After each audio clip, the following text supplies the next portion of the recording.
आजही आपल्याकडे अंगात म्हणजे महिलांच्या अंगात येण्याचं प्रमाण खूप आहे. बायका अंगात आल्यानंतर बऱ्याच जणांनी बघितलेलं असं काय करते ती केस सोडते बऱ्यापैकी आणि मग ते असं असं स्लो असतं, फास्ट होतं एकदम करून आणि मग त्या काय करतात की असा कापूर घेतात, तो पेटवतात आणि असा त्या म्हणतात आम्ही आगीशी खेळतो कारण आमच्या अमुक एक देवीचा संचार झालेला आहे.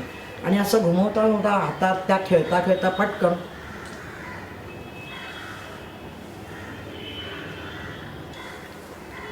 कापूर तोंडात घालतात आणि नंतर तोंड मिटतात.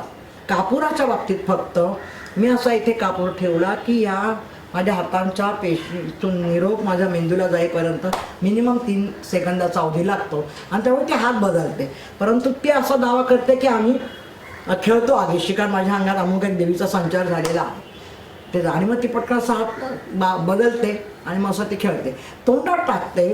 कापूर वर जळत असताना कापूर असा वर एका बाजूला तो जळतो, तो खालचा भाग त्याचा फार गरम झालेला नसतो, त्यामुळे आपली जीभ पण ओली असते, त्याचा तिला फायदा मिळतो, कोरडी नसते. जर तिला एखाद्याला सांगितलं की विस्तो खा निखार आपण देऊ म्हटलं तर तिची ॲक्शन फार वेगळी असते. कारण कुठल्याही परिस्थितीमध्ये किती मोठी देवी अंगात आली असं दावा करत असेल ती तरी कुठल्याही परिस्थितीमध्ये निखारा ती जिभेवरती किंवा तोंडात घेऊच शकणार नाही.